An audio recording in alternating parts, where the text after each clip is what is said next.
ಎಲ್ಲರಿಗೂ ನಮಸ್ಕಾರ. Welcome back to our channel travel ಬಂಟರು.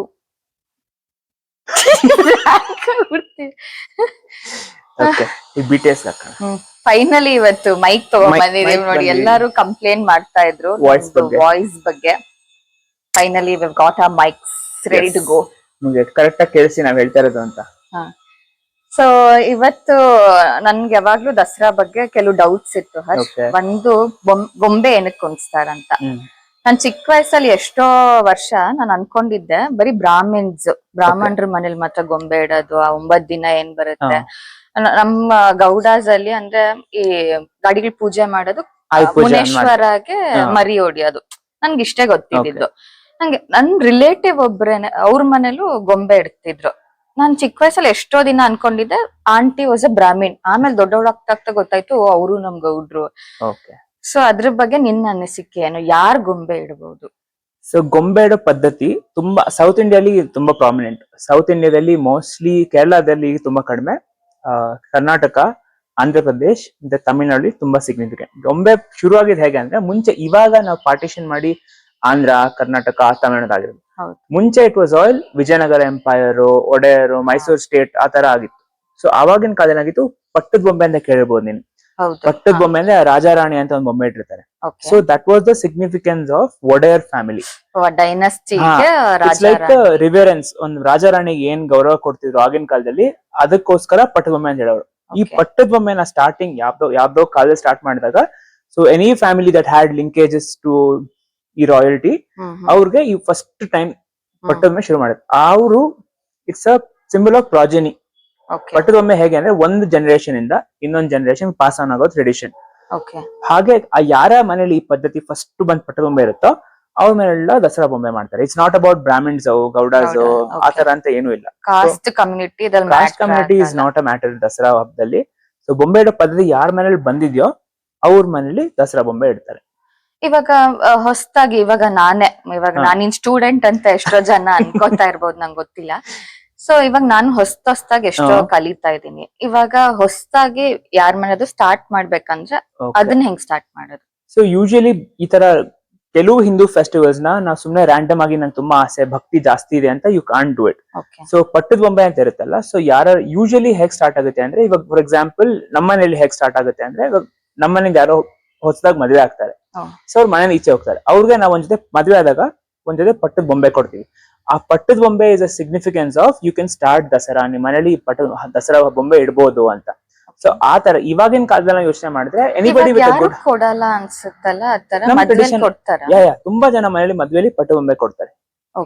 ಮದ್ವೆ ಆದಾಗ ಹೊಸ ಜೋಡಿಗೆ ಪಟ್ಟದ ಬೊಂಬೆ ಕೊಡ್ತಾರೆ. ಸೊ ಇವಾಗ ರಾಜಾರಾಣಿ reverence to the king and queen of that era. So ಇವಾಗ ನೀನ್ ಸ್ಟಾರ್ಟ್ ಮಾಡ್ಬೇಕು ಅಂದ್ರೆ anybody with good heart, for example ನಿಂಗೆ ನಾನ್ ಕೊಡ್ಬೋದು ನಮ್ಮ ಮನೆಯಿಂದ ನಿನ್ ವೆಡ್ಡಿಂಗ್ ಟೈಮ್ ಅಲ್ಲಿ. ಅದ್ ಮದ್ವೆ ಟೈಮ್ ಅಲ್ಲೇ ಕೊಡ್ಬೇಕಾಯ್ತು. Yes. So for example, you can't start a new tradition because you are in your parents' house. ಅವ್ರು ಬಂದ್ರೆ ಮಾತ್ರ ಮಾಡ್ಬೋದು. ನೀನ್ ಸ್ಟಾರ್ಟ್ ಮಾಡ್ಬೇಕು ಅಂದ್ರೆ, ನಾನ್ ಮದ್ವೆ ಆಗಿದ್ ಮನೆಗೆ ಹೋಗಿ ಅಲ್ಲಿ ಸ್ಟಾರ್ಟ್ ಮಾಡ್ಬೋದು. ಅವಾಗ ನಾನ್ ನಿಂಗೆ ಗಿಫ್ಟ್ ಮಾಡಿದ್ರೆ ಯು ಕ್ಯಾನ್ ಸ್ಟಾರ್ಟ್ ದಿಸ್ ಹಬ್ಬ ಆ ತರ. ಸೊ ನಮ್ಮನೇಲಿ ಅಂದ್ರೆ ಇವಾಗ ನಮ್ಮನೇಲಿ ಒಂದ್ ವಂಶದಲ್ಲಿ ಒಬ್ರಿಂದ ಒಬ್ರು. ನಮ್ಮನೇಲಿ ಇವಾಗ ನನ್ಗೆ ಗೊತ್ತಿರೋ ಪ್ರಕಾರ 4 ಜೊತೆ ಪಟ್ಟದ ಬೊಂಬೆ ಇದೆ. ಈ 4 ಜೊತೆ ಪಟ್ಟದ ಬೊಂಬೆ ಅಂದ್ರೆ almost 150 to 170 years of heritage. ಅಂದ್ರೆ ನಮ್ಮ ಮುತ್ತಜ್ಜಿ ಮುತ್ತಾದ ಕಾಲದೊಂದು, ನಮ್ಮ ಅಜ್ಜಿ ತಾತದೊಂದು, ನಮ್ ಪೇರೆಂಟ್ಸ್ ಜನರೇಷನ್ ಒಂದು. ಸೊ ಈ 4 ಬೊಂಬೆಗಳು ಇದೆ, 4 ಜೊತೆ. ಸೊ ನೆಕ್ಸ್ಟ್ ನನಗ್ ಮದ್ವೆ ಆದಾಗ I can add one more set to it. ಅದು ನೀನೇ ತಗೊಂಡ್ ಬರ್ಬೇಕು. ಮದ್ವೆ ಆದಾಗ ಅವ್ರು ಕೊಡ್ತಾರೆ, ಹುಡುಗಿ ಕಡೆ ನನಗ್ ಕೊಡ್ತಾರೆ ಪಟ್ಟದ ಬೊಂಬೆ. ಅವಾಗ ನಿಂದ ಇನ್ನೊಂದ್ ಸೆಟ್. ಐ ಥಿಂಕ್ ನಾನು ನೋಡಿದೀನಿ ನಿಮ್ ಮನೇಲಿ ಒಂದು ದೊಡ್ಡ ಎಷ್ಟು ಹಳೆ ಕಾಲದ. ನೀನ್ ಲಾಸ್ಟ್ ಟೈಮ್ ನಂಗೆ ತೋರಿಸಿದ್ದೆ ಇಷ್ಟು ವರ್ಷ ಹಳೆಯದು. Almost known history, trackable history is only about 150 years. So ಅದಕ್ ಮುಂಚೆ ಗೊತ್ತಿಲ್ಲದೆ ಎಷ್ಟು ಜನರೇಷನ್ ಹೇಳ್ತಾ ಇದಾರೋ. So it's like a heritage. ನಮ್ಮದು ತುಂಬಾ ಪ್ರೌಡ್ ಫೀಲ್ ಆಗುತ್ತೆ ಅದನ್ನ ಮಾಡ್ಬೇಕಾದ್ರೆ. ಆಮೇಲೆ ಇವಾಗ ನಾನ್ ಅಂದ್ರೆ ನಿಮ್ ಮನೇಲಿ ಮತ್ತೆ ನನ್ಗೆ ಒಂದ್ ರಿಲೇಟಿವ್ ಮನೇಲಿ ಅಷ್ಟೇ ನಾನು ನೋಡಿರೋದು. ಇವಾಗ ಅವ್ರೇನೆ ಪ್ರತಿ ವರ್ಷ ಹೊಸ ಅದನ್ನ ಆಡ್ ಮಾಡ್ತಾರೆ ನೋಡಿ. ಈ ವರ್ಷ ಹೊಸ ಥೀಮ್ ತಂದಿದೀನಿ. ಸೊ ಅದ್ರದ್ದೇನು ಅಂದ್ರೆ ಬೊಂಬೆ ಇಡೋದು ಅಂದ್ರೆ ಹೇಗೆ ಅಂದ್ರೆ, ಇಟ್ಸ್ ಲೈಕ್ ಅ ಕಲೆಕ್ಷನ್. ಬೊಂಬೆ ಇಡೋದೇ ಇಟ್ಸ್ ಲೈಕ್ ವಿಜುವಲ್ ರೆಪ್ರೆಸೆಂಟೇಷನ್. ಮುಂಚಿನ ಕಾಲದಲ್ಲಿ ಟಿವಿ ಸ್ಕ್ರೀನ್ ಆತರ ಏನು ಇರಲಿಲ್ಲ ಅಲ್ವಾ. ಸೊ ನಮ್ ನೆಕ್ಸ್ಟ್ ಜನರೇಷನ್ಗೆ ಹಳೆ ಕಾಲದ ಮಹಾಭಾರತ, ರಾಮಾಯಣ, ಪುರಾಣ ಇದೆಲ್ಲ ಕಥೆಗಳಿರ್ತೀವಲ್ಲ, ಆ ಕಥೆನ ಮಕ್ಳಿಗೆ ಅರ್ಥ ಮಾಡಕ್ಕೋಸ್ಕರ ಬೊಂಬೆ ರೂಪದಲ್ಲಿ ಒಂದೊಂದ್ ಸೆಟ್, ಅಂದ್ರೆ ಇವಾಗ ರಾಮಾಯಣ ಸೆಟ್, ರಾಮಾಯಣ ರಾಮ ಸೀತೆ ದಶರಥ ಯಾರ ಫ್ಯಾಮಿಲಿ ಅವರೆಲ್ಲ ಒಂದ್ ಬೊಂಬೆ ಮಾಡಿ ಒಂದ್ ಸೆಟ್. ನೆಕ್ಸ್ಟ್ ಆಮೇಲೆ ಕೃಷ್ಣ ರಾಧಾ ರುಕ್ಮಿಣಿ ಅವ್ರದ್ದೆಲ್ಲ ಒಂದ್ set. So visual representation of our Puranas and stories. ಅದೇ ತರ ಅದರಲ್ಲೂ ಒಂದು ಪ್ರಾಕ್ಟೀಸ್ ಇದೆ. ಕೆಲವರು 5 ಸ್ಟೆಪ್, 7 ಸ್ಟೆಪ್, 9 ಸ್ಟೆಪ್, 11 ಸ್ಟೆಪ್ ಇಡ್ತಾರೆ. ಸೊ ಮೇಲ್ಗಡೆ ಸ್ಟೆಪ್ ಅಲ್ಲಿ ನಿಮ್ ಮನೆ ದೇವರು ರಾಜಾ ರಾಣಿ ಪಟ್ಟದ ಬೊಂಬೆ ಇಡ್ತಾರೆ. ಅದಾದ್ಮೇಲೆ ರಾಮಾಯಣ ಮಹಾಭಾರತ, ಅದಾದ್ಮೇಲೆ ಇನ್ನ ಪುರಾಣಗಳ ಸ್ಟೋರಿ, ಅದಾದ್ಮೇಲೆ ನೆಕ್ಸ್ಟ್ ಹ್ಯೂಮನ್ ಲೈಫ್ ಸಹ ರೆಪ್ರೆಸೆಂಟ್ ಮಾಡುತ್ತೆ. ಮದ್ವೆ ಸೆಟ್, ಶಟಮ ಅಂಗಡಿ. ಸೊ ಇಟ್ಸ್ ಲೈಕ್ ಜಸ್ಟ್ ಒಂದ್ ರೆಪ್ರೆಸೆಂಟೇಷನ್, ನಮ್ ಲೈಫ್ ಸ್ಟೈಲು, ನಮ್ ಕತೆಗಳನ್ನ ರೆಪ್ರೆಸೆಂಟೇಷನ್ ಬೊಂಬೆ ಹಬ್ಬ. ಅದ್ರಲ್ಲಿ ಬೇರೆ ಏನು ಎಕ್ಸ್ಟ್ರಾ ಆರ್ಡಿನರಿ ಏನಿಲ್ಲ. It's just like visual representation. ಅದ್ ಹೆಂಗಂದ್ರೆ ನಮ್ ಹಿಂದೂಯಿಸಂ ಅಲ್ಲಿ ನೀನ್ ನೋಡಿದ್ರೆ ಎಲ್ಲದಲ್ಲೂ ಪ್ರಾಕ್ಟಿಕಲ್ ರೀಸನ್ಸ್ ಇದೆ. ಅಂದ್ರೆ ಸ್ಪಿರಿಚುಯಾಲಿಟಿ ಜೊತೆಗೆ ಪ್ರಾಕ್ಟಿಕ್ಯಾಲಿಟಿನೂ ಎಷ್ಟೊಂದ್ ಇದೆ ಅಲ್ವಾ. ಒಂದು ನೇಚರ್ ಜೊತೆ ಕನೆಕ್ಷನ್ ಆಗಿರ್ಬೋದು, ಅಥವಾ ಪ್ರಾಕ್ಟಿಕಲ್ ರೀಸನ್ಸ್ ಬಹಳಷ್ಟು ಇದೆ. ತುಂಬಾ ಖುಷಿ ಆಗತ್ತೆ ಅನ್ಸುತ್ತೆ ವಿಷಯಗಳೆಲ್ಲ. ಅದಕ್ಕೆ ನಿನಗೆ ಹೇಳ್ಬೇಕಾದ್ರು, ನಿನಗೆ ಎಕ್ಸ್ಪ್ಲೈನ್ ಮಾಡ್ಬೇಕಾದ್ರೆ ಹಬ್ಬದಲ್ಲಿ Hinduism is very simple and very understandable. ಅದು ತಿಳ್ಕೊಳ್ಳೋ ಆಸಕ್ತಿ ಮತ್ತೆ ಪೇಷನ್ಸ್ ಇರ್ಬೇಕಷ್ಟೇ. It's not complicated, it's very simple. So ಅದು ಇವಾಗ ನೀನು ಪ್ರತಿ ವರ್ಷ ಒಂದೊಂದ್ ಆಡ್ ಮಾಡ್ತಾ ಹೋಗ್ತೀಯ, ಒಂದೊಂದ್ ಸೆಟ್ ಏನಾದ್ರೂ ಹೊಸ ಥೀಮ್, ಎನಿ ಯಾವ್ದಾರ ಒಂದ್ ಬೊಂಬೆ ಸೆಟ್. ಇಟ್ಸ್ ಲೈಕ್ ನಮ್ ಖುಷಿಗೋಸ್ಕರ. ಇಟ್ಸ್ ಲೈಕ್ ಜಾಸ್ತಿ ಆಗ್ತಾ ಇದೆ. ಇಟ್ಸ್ ಲೈಕ್ ಒಂದ್ ಸಿಂಬಲ್ ಆಫ್ ಗ್ರೋತ್. ಸೊ ಇದು ಯಾವಾಗಿಂದ ಸ್ಟಾರ್ಟ್ ಮಾಡ್ಬೇಕು? ಮೋಸ್ಟ್ಲಿ ಮಾಲ್ಯ ಅಮಾವಾಸ್ಯೆ ಪಿತೃಪಕ್ಷ ಮುಗ್ದಿದ್ ನೆಕ್ಸ್ಟ್ ದಿನಾನೇ ಶುರುನಾ ಇದು? ಹೇಗೆ ಅಂದ್ರೆ ಶರದ್ ನವರಾತ್ರಿ ಏನು ಶರದ್ ಋತು ಶುರು ಆಗುತ್ತೆ ಅಂದ್ರೆ ಪಿತೃಪಕ್ಷ ಮುಗಿಯುತ್ತೆ. ಪಿತೃಪಕ್ಷ ಮುಗಿದ ದಿವಸ ಇಸ್ ಮಾಲೆ ಅಮಾವಾಸ್ಯೆ. ಅಮಾವಾಸ್ಯೆ ಆದ ನಂತರ ಫಸ್ಟ್ ತಿಥಿ ಬರುತ್ತಲ್ಲ, ಅವತ್ತು first day of Dasara. First day of Dasara ಇಂದ ಯೂಶಲಿ 9 nights 10 days, ಅದಕ್ಕೆ ನವರಾತ್ರಿ, 9 ರಾತ್ರಿಗಳ ಸೆಲೆಬ್ರೇಷನ್ ಇಸ್ ನವರಾತ್ರಿ. ದಸರಾ ಅಂದ್ರೆ 10 days. So that is the meaning of Dasara. But ಈ ಸತಿ 11 ದಿನ ಬಂದಿದೆ. ನನ್ಗೆ ಹೆಂಗ್ ಗೊತ್ತಾಯ್ತಂತ ಹೇಳ್ತೀನಿ, ಕೇಳಿಸ್ಕೊ. ನನ್ ತಮ್ಮನೂ ಯಾರೋ ಈ ಸತಿ ಮೈಸೂರ್ ದಸರಾ 11 days ಮಾಡ್ತಾ ಇದಾರೆ. ಏನಕ್ಕಂದ್ರೆ ಏನೋ ಏರ್ ಶೋ ಏನೋ ಇದೆ. ನಾನು ಹೌದೇನೋ ಒಂದಿನ ಮೈಸೂರ್ ರಾಜೇನೋ ಎಕ್ಸ್ಟೆಂಡ್ ಮಾಡಿದಾರೆ ಅಂತ ಅನ್ಕೊಂಡೆ. ಬಟ್ ಆಮೇಲೆ ನಿನ್ ಜೊತೆ ಮಾತಾಡೋವಾಗ ನಂಗೆ ಗೊತ್ತಾಯ್ತು ಈ ಸತಿ 11 days ಬಂದಿದೆ. ಏನಕ್ಕೆ ಈ ಸತಿ ಏನಕ್ಕೆ ಅಂದ್ರೆ ಏನಾಗಿದೆ, ನಮ್ಮ ವಿ ಫಾಲೋ ಲೂನಾರ್ ಕ್ಯಾಲೆಂಡರ್ ಅಲ್ವಾ. ಸೊ ಲೂನಾರ್ ಕ್ಯಾಲೆಂಡರ್ ಪ್ರಕಾರ ಪಂಚಮಿ ತಿಥಿ ಈ ಸತಿ 2 ದಿನ ಬಂದಿದೆ. That is 26th and 27th. Dasara ಈ ಸತಿ ಶುರು ಆಗೋದು 22nd. ಸೊ 22nd ಸೆಪ್ಟೆಂಬರ್ ಇಂದ ಸೋಮವಾರ ಶುರು ಆದ್ರೆ 10 days ಮುಗಿಬೇಕಿತ್ತು. ಬಟ್ ಏನಾಗಿದೆ, 5th ಪಂಚಮಿ ತಿಥಿ 2 ದಿನ ಬಂದಿದೆ, 26th 27th ಇರೋದ್ರಿಂದ. So we have to celebrate for 10 nights 11 days. ಅದಕ್ಕೋಸ್ಕರ ಅಂಡ್ ದಿಸ್ ಫೆನಾಮಿನನ್ ಇಸ್ ಸಖತ್ ಸಿಗ್ನಿಫಿಕೆಂಟ್. ಈ ತರ ಆಗಿರೋದು ಆಲ್ಮೋಸ್ಟ್ 400 years ಆದ್ಮೇಲೆ ಈ ತರ ಮತ್ತೆ ಬಂದಿರೋದು. ಅದು ಕನೆಕ್ಷನ್ ಅನ್ಸತ್ ನೋಡ್, ಅದಕ್ಕೆ ನಾವ್ ವಿಡಿಯೋ ಮಾಡ್ತಾ ಇದೀವಿ ಅದ್ರ ಬಗ್ಗೆ. ನಾನು ಕಲ್ಸ್ಕೊತಾ ಇದೀನಿ ಹೊಸ ವಿಷಯ. ಸೊ ಇವಾಗ ಇವಾಗ ಪಿತೃಪಕ್ಷ ದಿನ ನೀನೇನು ಮಾಡಲ್ಲ, ಮನೆ ಎಲ್ಲ ಸ್ವಚ್ಛ ಮಾಡ್ಬಿಟ್ಟು 23rd ನೀನು 22nd ಅದು ಬೊಂಬೆ ಎಲ್ಲ ಯಾವತ್ ಜೋಡಿಸ್ಕೋತೀಯ ಜೋಡಿಸಿ ಇಟ್ಟಿರ್ತೀವಿ. ಬೊಂಬೆಗೆ ಅಂದ್ರೆ you need 2-3 days full stand ಎಲ್ಲ ಹಾಕಿ ಬೊಂಬೆ ಎಲ್ಲ ಅನ್ಪ್ಯಾಕ್ ಎಲ್ಲ ಮಾಡಕ್ ಅದೊಂದು ಪ್ರೊಸೀಜರ್. ನೀನ್ ಮುಂಚೆ ನಮ್ ಚಾನಲ್ ಬರುತ್ತೆ ನೋಡ್ತಾ ಇರಿ. ಅದ್ರಲ್ಲಿ ಏನು ಅಂದ್ರೆ ಎಲ್ಲ ಸೆಟ್ ಮಾಡಿರ್ತೀವಿ. ಸೊ 22nd ಕಳಶ ಸ್ಥಾಪನೆ ಆಗುತ್ತೆ. ಸೊ ಬೊಂಬೆ ಎಲ್ಲ ಸೆಟ್ ಆಗಿರುತ್ತೆ. ಆದ್ರೆ ನಾವು ನವರಾತ್ರಿ ಕಳಶ ಅಂತ ಇರ್ತೀವಲ್ಲ, ಅದನ್ನ 22nd ಇಂದ ಇಟ್ಟು 10 days ಸಹ ಪೂಜೆ ಮಾಡಿ ಲಾಸ್ಟ್ ಡೇ ವಿಸರ್ಜನೆ ಇರುತ್ತೆ. ಸೊ ನಾವ್ ದೇವ್ರ ಮೇಲೆ ಇರೋ ಕಳಶ ಬಿಟ್ಟು ಇದಕ್ಕೂ ಬೊಂಬೆಗಳ ಹತ್ರನು ಒಂದ್ ಸೆಪರೇಟ್ ಕಳಶ, ಬೊಂಬೆ ಕಳಶ ಅಂತ ಇರ್ತಾರೆ. ಒಂದ್ ಚಿಕ್ಕ ಕಳಶದಲ್ಲಿ 5 ಕಾಯಿ ಇಟ್ಬಿಟ್ಟು ಇಡ್ಬೇಕು ಬೊಂಬೆ ಜೊತೆ. ಸೊ ಅದನ್ನು ಮುಹೂರ್ತ ನೋಡ್ಕೊಂಡು ಅವತ್ತು ಲೈಕ್ ಸೆಕೆಂಡ್ ಯಾವ ದಿನ ಅಂದ್ರೆ ಯಾವ ಟೈಮ್ ಇದಾಗುತ್ತೋ ಅದ್ ಇಟ್ಬಿಟ್ಟು ನೀನ್ ಪೂಜೆ ಮಾಡಿ ರಿಚುವಲ್ ನ ಸ್ಟಾರ್ಟ್ ಮಾಡೋದು. ಸೊ ಏನೇನ್ ಮಾಡ್ತೀಯ ಇವಾಗ? ಅಂದ್ರೆ ಈ ಸತಿ 10 days ಅಲ್ವಾ, 10 nights ಅಲ್ವಾ? ಸೊ ಹೇಗೆ ಇರುತ್ತೆ ಅದು? ಪಾಸ್ ಮಾಡೋಣ, ಬಂತು ವಿಡಿಯೋ ಇಲ್ಲಿ ತನಕ ನೋಡೋಣ. ನಮ್ದು ಮೈಕ್ ವರ್ಕ್ ಆಗ್ತಾ ಇದೆಯಾ ಅಂತ ನೋಡೋಣ first. Actually it is like 10 days ಪೂಜೆ ಹೇಗ್ ಮಾಡ್ಬೇಕಂತ ತಿಳಿಸ್ಕೊಡ್ತೀಯ? ಹಾಗೆ ನನ್ಗೆ ಇನ್ನೊಂದ್ ಡೌಟ್ ಇತ್ತು. ನಾನ್ ಲಾಸ್ಟ್ ಟೈಮ್ ನಿಮ್ ಮನೆಗ್ ಬಂದಾಗ ಅದ್ ಎಂಟ್ರೆನ್ಸ್ ಅಲ್ಲಿ ಒಂದ್ ಚಿಕ್ಕ ಫಾರೆಸ್ಟ್ ತರ ಎಲ್ಲ ಮಾಡಿ ಸ್ಪ್ರೌಟ್ಸ್ ಎಲ್ಲ ಹಾಕಿದ್ದಲ್ಲ, ಅಂದ್ರೆ ನೀನ್ ವ್ಯವಸಾಯ ಮಾಡ್ತೀನಿ ಅಂತ. ಹೌದೌದು, ವ್ಯವಸಾಯ ಬೆಂಗಳೂರು ಸಿಟಿಲಿ ವ್ಯವಸಾಯ ಮಾಡ್ತೀನಿ ಮನೇಲಿ. ಸೊ ಅದೇನು ಅಂದ್ರೆ ದಟ್ ಇಸ್ ನೋನ್ ಆಸ್ ಘಟಸ್ಥಾಪನೆ. ಘಟಸ್ಥಾಪನೆ ಅಂದ್ರೆ ಇಟ್ ಇಸ್ ಅಂಕುರಾರ್ಪಣೆ. ಅಂದ್ರೆ ಫಸ್ಟ್ ಏನ್ ಮಾಡ್ತಾರೆ, ಅದು ಮಾಡಕ್ ಮುಂಚೆ ವಿ ಡು ಸಮಥಿಂಗ್ ಕಾಲ್ಡ್ ಅಂಕುರಾರ್ಪಣೆ. ಅಂಕುರಾರ್ಪಣೆ ಅಂದ್ರೆ ಆ ಮಣ್ಣಿಗೆ ಪೂಜೆ ಮಾಡಿ ಇಂತ ಪೂಜೆ ಮಾಡ್ತೀನಿ ಅಂತ ಸಂಕಲ್ಪ ತಗೊಳ್ಳೋದು. ಭೂತಾಯಿ ಪೂಜೆ Yes, yes. It's like thanks giving ಈ ಆಪರ್ಚುನಿಟಿ ಕೊಟ್ಟಿದ್ದಕ್ಕೆ. ಸೊ ಅದಾದ್ಮೇಲೆ ಅದರಲ್ಲಿ ನಾವು ಸ್ಪ್ರೌಟ್ಸ್ ಹಾಕ್ತಿವಿ. ಯೂಶಲಿ ಅದು ರೀಜನಲ್ ಪ್ರಕಾರ ಬೇರೆ ಬೇರೆ ಹಾಕ್ತಾರೆ. ಸೌತ್ ಇಂಡಿಯನ್ ನನ್ಗೆ ಗೊತ್ತಿರೋ ಪ್ರಕಾರ ರಾಗಿ ಮತ್ತೆ ವೀಟ್ ಹಾಕ್ತಾರೆ. ನಾರ್ತ್ ಇಂಡಿಯಲ್ಲಿ ಬಾರ್ಲಿ ಯೂಸ್ ಮಾಡ್ತಾರೆ. ಸೊ ಅದನ್ನ ವಿ ಸೋ ದಟ್ ಸೋ ಮಾಡಿ ಫಸ್ಟ್ ಡೇ ಘಟ ಸ್ಥಾಪನೆ ಆದ್ರೆ ವಿ ನೀಡ್ ಟು ಸೋಕ್ ಒಂಚೂರು ಸ್ಪ್ರೌಟ್ ಬಂದ್ಮೇಲೆ ಟು ಪ್ಲಾಂಟ್ ಮಾಡ್ಬೇಕು. ಅದು ಹೇಗ್ ಬರುತ್ತೆ, ಎಷ್ಟ್ ಚೆನ್ನಾಗಿ ಬರುತ್ತೆ ಅಂತ ನಿನ್ ಪೂಜೆ ಫಲ ಹಂಗ್ ಬರುತ್ತೆ ಅಂತ. It's like visual representation of ನೀನ್ ಎಷ್ಟು ಭಕ್ತಿಯಿಂದ ಮಾಡ್ತಾ ಇದೆಯಾ ಅಂತ ಅದನ್ನ ನೋಡಿ ಎಸ್ ಗೊತ್ತಾಗುತ್ತೆ. ಅಂದ್ರೆ anything new, sprouting is a new thing ಅಲ್ವಾ. ಸೊ ಅದೊಂಥರ ಖುಷಿ. It symbolises prosperity, abundance. ಅದು ಯಾವತ್ತಿನ ದಿನ? ಅದು first usually 22nd dates. 22nd ಅಂದ್ರೆ if you starting 22nd, 21st night ನೀವು ಇದನ್ನ ರೆಡಿ ಮಾಡಿ ಇಟ್ಕೋಬೇಕು. So it start sprouting from the first day itself. ಅಂದ್ರೆ 21st ನೈಟ್ ಇದನ್ನ ಹಾಕಿಟ್ಕೊಂಡು ಸೊ ನೆಕ್ಸ್ಟ್ ದಿನಕ್ಕೆ ಅದು ಮೊಳಕೆ ಬಿಡುತ್ತಂತ. ಓಕೆ, ಸ್ಟಾರ್ಟ್ ಆಗುತ್ತೆ ಅವತ್ತಿನ ದಿನ ಇಂದಿಂದ ಲೆಕ್ಕ. ಎಸ್. ಸೊ ಇವಾಗ ಹೇಳು 9 days, 11 days ಏನೇನ್ ಮಾಡ್ಬೇಕು? ಸೊ ಯೂಶಲಿ ದಸರಾಲಿ ತುಂಬಾ ರೀಜನಲ್ ಸಿಗ್ನಿಫಿಕೆನ್ಸ್ ಇರೋದ್ರಿಂದ ಬೇರೆ ಬೇರೆ ಕಡೆ ಬೇರೆ ಬೇರೆ ರೀತಿಯಾದ ಪದ್ಧತಿಗಳಿರುತ್ತೆ. ಒನ್ ಕಾಮನ್ ಪ್ರಾಕ್ಟೀಸ್ ನಾನ್ ಅಬ್ಸರ್ವ್ ಮಾಡೋದು ಅಂದ್ರೆ ತುಂಬಾ ಜನ they fast during Dasara. Fast ಗಿಂತ they give up on people don't eat non veg ತಿನ್ನಲ್ಲ. ಕೆಲವು ಹ್ಯಾಬಿಟ್ಸ್ ಇದೆ, they try to give up on the habits. So this is like a time for transformation. ನಿಮ್ daily routine, normal routine ಇಂದ change ಆಗೋದು. ಅದ್ರಲ್ಲಿ ಒಂದು important ಅಂದ್ರೆ fasting. ಕೆಲವು ಜನ ಒಪ್ಪತ್ತು ಮಾಡ್ತಾರೆ. ಒಪ್ಪತ್ತು ಅಂದ್ರೆ ದಿನದಲ್ಲಿ ಒಂದ್ ದಿವಸ ರಾತ್ರಿ ಊಟ ಮಾಡ್ತಾರೆ. ಕೆಲವು ಬರೀ ಫ್ರೂಟ್ಸು ಮತ್ತೆ ಹಣ್ಣು ಹಂಪಲು ತಿಂತಾರೆ.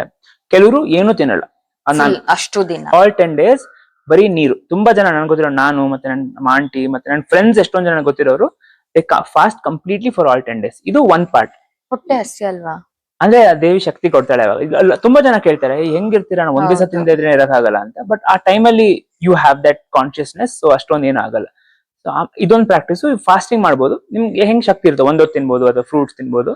ದಟ್ ಇಸ್ ನಮ್ ಇಷ್ಟ. ನಿಮ್ನೆ ಮನಸ್ಸಿಗೆ ಅಭಿಪ್ರಾಯ. ಇದ್ರಲ್ಲಂತೂ ನಮ್ ಹಿಂದೂ ಪ್ರಕಾರದಲ್ಲಿ ಮಾಡಿಲ್ಲ. There is no strict rule, ಹಿಂಗೆ ಮಾಡ್ಬೇಕು ಅಂತ ಎಲ್ಲೂ ಇಲ್ಲ. So it is all according to your convenience and bhakti. ನಿಮ್ಗೆ ಎಷ್ಟು ಶಕ್ತಿ ಇರುತ್ತೋ ಆ ತರ ಮಾಡ್ಕೋಬಹುದು. ಇದು ಒಂದ್ ಆಸ್ಪೆಕ್ಟ್. ಇನ್ನೊಂದು, ಸೊ ನವರಾತ್ರಿಯಲ್ಲಿ ಹೇಗೆ ಅಂದ್ರೆ ಫಸ್ಟ್ 3 days ಮಹಾಲಕ್ಷ್ಮಿ, ಮಧ್ಯದಲ್ಲಿ ಮಹಾಸರಸ್ವತಿ, ಲಾಸ್ಟ್ ಅಲ್ಲಿ ಮಹಾದುರ್ಗ. ಫಸ್ಟ್ 3 days ಲಕ್ಷ್ಮಿ ರೂಪದಲ್ಲಿ ಇರ್ತಾಳೆ ದೇವಿ, ಆಮೇಲೆ ಸರಸ್ವತಿ ಆಗ್ತಾಳೆ, ಆಮೇಲೆ ದುರ್ಗೆ ಆಗ್ತಾಳೆ. ಸೊ ಇದೇ ರೀತಿಯಲ್ಲಿ ಫಸ್ಟ್ ಲಕ್ಷ್ಮಿ ಪೂಜೆ ಮಾಡ್ಬೇಕು. ಅಂದ್ರೆ ಲಕ್ಷ್ಮಿ. ಆಮೇಲೆ ಇನ್ನೊಂದಂದ್ರೆ ನವದುರ್ಗೆಯರು, ಸಪ್ತಮಾತ್ರಿಕೆಯರು, ಒಂದೊಂದ್ ಡೇಗೆ ಒಂದೊಂದ್ ದೇವಿ ಅಂತ ಕಲರ್ಸ್ ಕಲರ್ಸ್ ಎಲ್ಲ ಇವಾಗ ಸ್ವಲ್ಪ ಆಡ್ ಮಾಡಿದ್ದಾರೆ. So but it is also good. ಅಂದ್ರೆ ಆ ದೇವಿಗೆ ಇಷ್ಟ ಆಗೋ ಕಲರ್ ನ ಅವತ್ ಹಾಕೊಂಡ್ರೆ ಒಳ್ಳೇದು ಅಂತ ಅಷ್ಟೇ. ಅದೊಂದು ಆಸ್ಪೆಕ್ಟ್.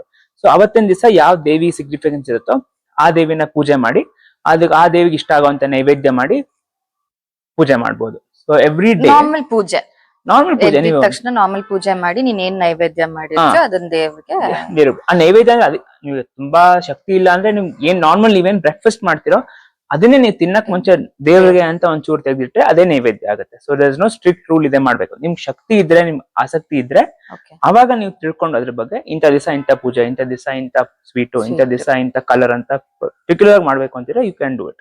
ಇಲ್ಲ ನಾರ್ಮಲ್ ಪೂಜೆ ಮಾಡ್ಬಿಟ್ಟು ನಮ್ ಮನೇಲಿ ಏನ್ ಮಾಡಿರ್ತೀವಿ ಅದನ್ನೇ ನೈವೇದ್ಯ ಅಂತ ಹೇಳ್ಬೋದು. ಸೊ ಇದಾದ್ಮೇಲೆ ಮಧ್ಯದಲ್ಲಿ ನೆಕ್ಸ್ಟ್ ಪಂಚಮಿ ತಿಥಿ ಬಂದಾಗ ಸೊ ಲಲಿತಾ ಪಂಚಮಿ ಬರುತ್ತೆ. ಸೊ ಲಲಿತಾ ಪಂಚಮಿ ತಿಥಿ ತುಂಬಾ ಜನ ಈ ಸತಿ 2 ದಿನ ಬಂದಿದೆ. ಸೊ ಇಟ್ಸ್ ಪ್ಲಸ್ ಪಾಯಿಂಟ್ ನನ್ಗೆ. ಸೊ ನಾನು ಈ ಪೂಜೆ ಮಾಡಿದೆ. ಏನ್ ಪೂಜೆ? ಕನ್ಯಾ ಪೂಜೆ ಮಾಡ್ತಾರೆ. ಅಂದ್ರೆ 9 ವರ್ಷದ ಚಿಕ್ಕ ಮಕ್ಕಳನ್ನ, ಹೆಣ್ಮಕ್ಳನ್ನ ಕರೆದಿ ಅವರಲ್ಲಿ ದೇವಿನ ಆಹ್ವಾನ ಮಾಡಿ ಅವ್ರಿಗೆ ಪೂಜೆ ಮಾಡ್ತಾರೆ. ಅದೇ ಮಕ್ಳು ದೇವ್ರು ಸಮಾನ ಅಂತ. ಲಲಿತಾ ಬಾಲಾ ತ್ರಿಪುರ ಸುಂದರಿ ಅಂತ ಒಂದು ರೂಪ ಇದೆ ಲಲಿತಾ ದೇವಿದು. ಆ ದೇವಿನ ಆ ಮಕ್ಕಳಲ್ಲಿ ಕಾಣ್ದಿ ಅವ್ರಿಗೆ ಪೂಜೆ ಮಾಡೋದು. ಯೂಶಲಿ ಕೆಲವು ಮನೇಲಿ ಒಬ್ರನ್ನ, ಕೆಲವು ಮನೇಲಿ 3 ಜನ, 5 ಜನ, 7 ಜನ ಅವ್ರ ಪ್ರಕಾರ ಕರೀತಾರೆ. ಅದು ಲಲಿತಾ ಪಂಚಮಿ ಇದೆ ವಿಶೇಷತೆ. ಅದಾದ್ಮೇಲೆ ನೆಕ್ಸ್ಟ್ ಕಮ್ಸ್ ಸರಸ್ವತಿ ಪೂಜೆ. ಸೊ ಈ ಸತಿ ನೀನ್ 2 ದಿನ ಮಾಡ್ತೀಯ ಅದನ್ನ? 2 ದಿನ you have to celebrate, but you can do it on 1 day. 2 ದಿವಸ ಪೂಜೆ ಇರುತ್ತೆ. ಈ ಕನ್ಯಾ ಪೂಜೆ 1 ದಿವಸ ಮಾಡ್ಕೋಬಹುದು. ಕನ್ಯಾ ಪೂಜೆ ಅವತ್ ಅತಿಥಿ ಅವತ್ ಬರುತ್ತೋ, ಏನ್ ಪಂಚಮಿ ತಿಥಿ ಅವತ್ ಬರುತ್ತೋ ಅವತ್ತಿನ ದಿನ ಕನ್ಯರಿಗೆ ಕರ್ದ್ಬಿಟ್ಟು ಪೂಜೆ ಮಾಡು. ಅದಾದ್ಮೇಲೆ ನೆಕ್ಸ್ಟ್ ಬರೋದು ಸರಸ್ವತಿ ಪೂಜೆ. ಸರಸ್ವತಿ ಸಪ್ತಮಿ ದಿವಸ ಬರುತ್ತೆ. ಮೂಲ ನಕ್ಷತ್ರ ಬಂದ ಸರಸ್ವತಿ ಪೂಜೆ. ಸರಸ್ವತಿ ಪೂಜೆ ಅಂದ್ರೆ ನಿಮ್ ಓದೋ ಬುಕ್ಸ್, ನಿಮ್ ವಿದ್ಯಾಭ್ಯಾಸ, ನಿಮ್ ಬುಕ್ಸ್, ಮತ್ತೆ ನೀವು ಯೂಸ್ ಮಾಡೋ ಲ್ಯಾಪ್ಟಾಪ್, ಇದೆಲ್ಲ it's like one thanks giving, one gratitude feeling ಗೋಸ್ಕರ ಮಾಡೋ ಹಬ್ಬ ಸರಸ್ವತಿ ಪೂಜೆ. ಅದಾದ ನಂತರ ಆಯುಧ ಪೂಜೆ ಬರುತ್ತೆ. ನೀನ್ ಹೇಳ್ದಂಗೆ ಆಯುಧ ಪೂಜೆ. ಆಯುಧ ಪೂಜೆ ಗೌಡ್ರಲ್ಲಿ ತುಂಬಾ ಗ್ರ್ಯಾಂಡ್. ಹೌದು, ಗಾಡಿಗಳನ್ನ ಫುಲ್ ಹಿಂಗೆ ಶೋ ತರ ಮಾಡಿ. That's a different aspect. But Ayudha Pooja ಅಂದ್ರೆ ಇಟ್ಸ್ ಲೈಕ್ ನೀವು ದಿನ ಯೂಸ್ ಮಾಡೋ ಎಕ್ವಿಪ್ಮೆಂಟ್ಸ್, ವೆಹಿಕಲ್ಸ್, ಅದಕ್ಕೆ everything is about gratitude, thanks. ನನ್ಗೆ ಅವತ್ತಿನ ದಿನ ಗೊತ್ತು, ಅಟ್ಟದ ಮೇಲೆಲ್ಲ ಮರಗಳೆಲ್ಲ ಇಟ್ಟಿರ್ತಾರಲ್ಲ, ಅದೆಲ್ಲ ತಗ್ಸ್ತಾರೆ. ಎಲ್ಲ ತಗೊಂಡ್ ಬಾ, ಎಲ್ಲದಕ್ಕೂ ಇಡು, ನಿನ್ ಬುಕ್ಸ್ ತಗೊಂಡ್ ಬಾ. ಬುಕ್ಸ್, ಮನೇಲಿರೋ ಚಾಕು, ಮಷಿನರಿ ಏನೇ ಇದ್ರು. ಇದು ಸರಸ್ವತಿ ಪೂಜೆ ಆದ್ಮೇಲೆ ಆಯುಧ ಪೂಜೆ ಬರೋದು. ಆಮೇಲೆ ಲಾಸ್ಟ್ ದುರ್ಗೆ ಪೂಜೆ ಬರೋದು. ಅಷ್ಟಮಿ, ದುರ್ಗಾಷ್ಟಮಿ ಬರುತ್ತೆ. ಅಷ್ಟಮಿ ದಿನ ದುರ್ಗಾ ಪೂಜೆ. ಆಮೇಲೆ ನವಮಿ ಬರುತ್ತೆ. Navami is the last but one day. Last ಬರೋದು ವಿಜಯದಶಮಿ. ವಿಜಯದಶಮಿ ದಿವಸ ನೀವು ಇವಾಗ ಕೆಲವು ಫಾಸ್ಟಿಂಗ್ ಇರ್ತಾರಲ್ಲ, ಅಂತವ್ರು ಏನ್ ಮಾಡ್ತಾರೆ, ಅವತ್ತಿನ ದಿವಸ ಒಬ್ಬಟ್ಟು ಅಡ್ಗೆ ಮಾಡಿ ದೇವಿಗೆ ಮಹಾ ನೈವೇದ್ಯ ಮಾಡಿ, ಒಬ್ಬಟ್ಟು ಅಡ್ಗೆ ಅಥವಾ ಪಂಚ ಪರಮಾನ್ನ, ನಿಮ್ಗೆ ಏನೇನು ಅನ್ಸಿಕೆ ಇರುತ್ತೋ ಅದನ್ನ ಮಾಡ್ಬೋದು. ಸೊ ಲಾಸ್ಟ್ ಡೇಸ್ ದಶಮಿ ದಿವಸ ಹಬ್ಬ ಮುಗೀತು ಅಂದ್ರೆ it's like finishing finale for Dasara. ಅವತ್ತಿನ ಒಂದು ಗ್ರ್ಯಾಂಡ್ ಪೂಜೆ ಮಾಡಿ ನಿಮ್ ದಸರಾನ ಉಪವಾಸ ಬಿಡ್ಬೋದು. ಈ ಲಾಸ್ಟ್ ದೇವ್ರ ಮೆರವಣಿಗೆ ಎಲ್ಲ ನಡೆಯುತ್ತಲ್ಲ. ಸೊ ಇವಾಗ ಇದು ಮನೇದಾಯ್ತು. ಇವಾಗ ನೀನ್ ಮನೇದೆಲ್ಲ ಹೇಳಿದೆ.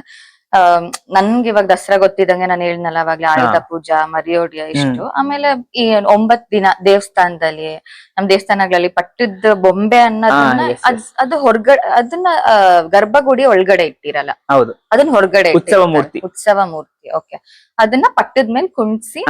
ಸೊ ಹೇಗೆ ಅಂದ್ರೆ ನವರಾತ್ರಿ ನಮ್ ಪ್ರಕಾರ, ಸೊ ಅಕಾರ್ಡಿಂಗ್ ಟು ಹಿಂದೂಸಮ್, ನವರಾತ್ರಿಯಲ್ಲಿ ಎಲ್ಲಾ ದೇವರು ಪಟ್ಟಕ್ಕೆ ಕುತ್ಕೋತಾರೆ. ಅಂದ್ರೆ they are in the ruling state.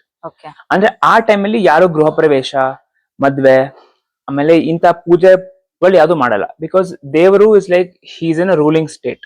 So you are more reverent, ತುಂಬಾ ಗ್ರಾಟಿಟ್ಯೂಡ್ ತೋರಿಸ್ಬೇಕು. ಈ ಕಾಲದಲ್ಲಿ ಈ ತರ ಏನು ಆಕ್ಸ್ಪಿಷಿಯಸ್ನೆಸ್, ಅದು ಗೃಹ ಪ್ರವೇಶ ಎಲ್ಲ ಮಾಡಲ್ಲ ತುಂಬಾ ಜನ. ಹೊಸದನ್ನ ಸ್ಟಾರ್ಟ್ ಮಾಡ್ಬೋದು, but you should not do ಗೃಹ ಪ್ರವೇಶ, ಮದುವೆ ಎಲ್ಲ ನವರಾತ್ರಿ ಮಾಡೋದಿಲ್ಲ. ಸೊ ದೇವ್ರ ಹೋಮ ಹವನ ಕೂಡ ಮಾಡೋದಿಲ್ಲ ಅಷ್ಟೊಂದ್ ಜನ ಮನೇಲಿ.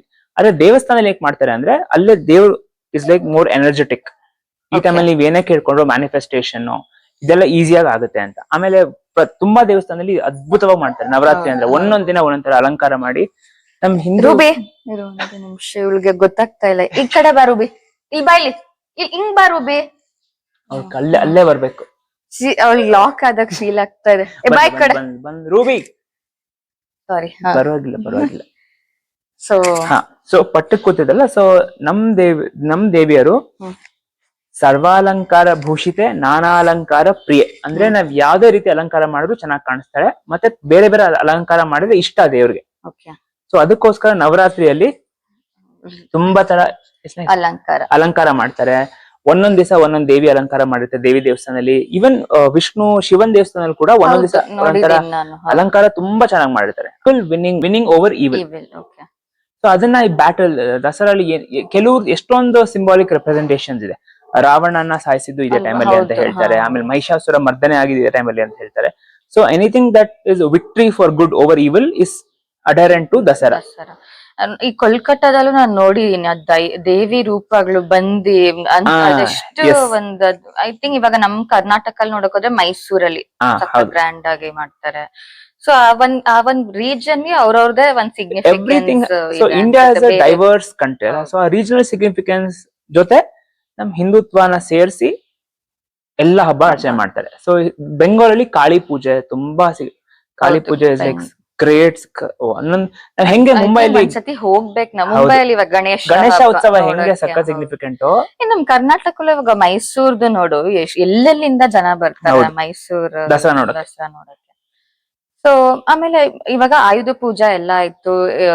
ಅದು ಇವಾಗ ಮುನೇಶ್ವರ ಏನಕ್ ಮಾಡೋದು ಅಂದ್ರೆ ಬರೀ ನಮ್ ಟ್ರೆಡಿಷನ್ ಇರೋದ ಅಥವಾ? So Muneshwara is a demigod, ಅಂದ್ರೆ ಲೋಕಲ್ ಡಿಯಟಿ. ಮುನೇಶ್ವರ ಜಾಸ್ತಿ ಪೂಜೆ ಮಾಡೋದು ಕರ್ನಾಟಕ, ತಮಿಳುನಾಡು, ಆಂಧ್ರ ಪ್ರದೇಶ ಕಡೆ ಮಾತ್ರ. ಬೇರೆ ಎಷ್ಟೊಂದ್ ಕಡೆ ಬೇರೆ ಕಡೆ ದೇವ್ರು ನಮ್ಮಲ್ಲಿರಲ್ಲ, ನಮ್ಮಲ್ಲಿರೋ ದೇವ್ರು ಬೇರೆ ಕಡೆ ಇರೋದಿಲ್ಲ. So Muneshwara is a local deity ಅಂದ್ರೆ ಈಸ್ ಅ ಡೆಮಿಗಾಡ್. ಅಂದ್ರೆ is very powerful. But you know what is demigod. So ಅಂದ್ರೆ ಮುನೇಶ್ವರ ಮಾಡೋರು ಏನ್ ಮಾಡ್ತಾರೆ ಈ ಟೈಮ್ ಅಲ್ಲಿ, ಅದಕ್ಕೆ Muneshwara is all about occult practice. Occult practice ಅಂದ್ರೆ ನಾನ್ ವೆಜ್ ಹಾಕೋದು, ಮತ್ತೆ ಕಾಲಭೈರವ ತರ ನಾನ್ ವೆಜ್ ನೈವೇದ್ಯ ಇಡೋದು, ಮತ್ತೆ ಆಲ್ಕೋಹಾಲ್ ಮಾಡೋದು. ಸೊ ಕೆಲವು ಎಸ್ಪೆಷಲಿ ನಮ್ ಕನ್ನಡದ ಮಾತಾಡ್ಬೇಕು ಅಂದ್ರೆ ಕೆಲವು ಗೌಡ ಕಮ್ಯುನಿಟೀಸ್ ಅಲ್ಲಿ ಮುನಿ ಮಾಡೋದು ಅಂತ ಹೇಳ್ತಾರೆ, ಮುನೇಶ್ವರ ಮುನಿ, ಪೂಜೆ. ಹಾ. ಮುನೇಶ್ವರ ಪೂಜೆ ಮಾಡ್ತಾರೆ. ಈ ಟೈಮಲ್ಲಿ ಅವ್ರು ಆಯುರ್ವೇದಿಸ್ ಯೂಶಲಿ ಏನ್ ಮಾಡ್ತಾರೆ, ಅದಕ್ಕೆ ಬಲಿ ಕೊಟ್ಟು ಟೈಮ್ family- ನೋಡ್ಕೊಂಡು ವಾರ ನೋಡ್ಕೊಂಡು ಹಾ. ಮಾಡ್ತಾರ ಅನ್ಸುತ್ತೆ. ಫ್ಯಾಮಿಲಿ ಅದೊಂದು ಫ್ಯಾಮಿಲಿಗೆಲ್ಲ offering ತರ it's an offering. So Hinduism ಅಲ್ಲಿ vegetarianism, non vegetarian is a very big part. Food is a big part of Hindu culture. ನನಗೇನೇನ್ ಡೌಟ್ಸ್ ಇತ್ತು, ನಾನ್ ಹರ್ಷ್ ಮೂಲಕ ಲೈಕ್ ನಾನು ಹೇಳ್ದಂಗೆ ನಾನು ಬಿಗಿನರ್, ನನ್ಗೂ ಎಷ್ಟೊಂದ್ ವಿಷಯಗಳು, ಹಲವಾರು ವಿಷಯಗಳು ನಂಗೂ ಗೊತ್ತಿರ್ಲಿಲ್ಲ. ನಾನು ಹರ್ಷ್ ಮೂಲಕ ತಿಳ್ಕೊತಾ ಇದೀನಿ. ಹಾಗೆ ನಿಮ್ಗೂ ಏನಾದ್ರು ಡೌಟ್ಸ್ ಇದ್ರೆ ಕಮೆಂಟ್ ಬಾಕ್ಸ್ ಅಲ್ಲಿ ತಿಳಿಸಿ. ಹರ್ಷ್ಗೆ ಮತ್ತೆ ನಮ್ಗೆ ಎಷ್ಟು ನಮ್ ನಾಲೆಜ್ ಎಷ್ಟಿದೆಯೋ ಅದ್ರ ಪ್ರಕಾರ ಖಂಡಿತವಾಗ್ಲೂ ತಿಳಿಸ್ಕೊಡ್ತೀವಿ. ಹಾಗೆ ಹರ್ಷ್ ಮನೆಯಲ್ಲಿ ಇವಾಗ ದಸರಾಗೆ ನಾನಂತೂ ಎಕ್ಸೈಟೆಡ್ ಆಗಿ ಕಾಯ್ತಾ ಇದೀನಿ. ಅದ್ದು ಹಲವಾರು ವಿಡಿಯೋಸ್ ಮಾಡಿ ಹಾಕ್ತಿವಿ. Stay tuned. ಹಾಗೆ ಬೇಗ ಹೋಗಿ ಟ್ರಾವೆಲ್ ಬಂಟು ಚಾನೆಲ್ಗೆ ಇವ್ರು ಹೇಳ್ತಾರೆ ತುಂಬಾ ಚೆನ್ನಾಗಿ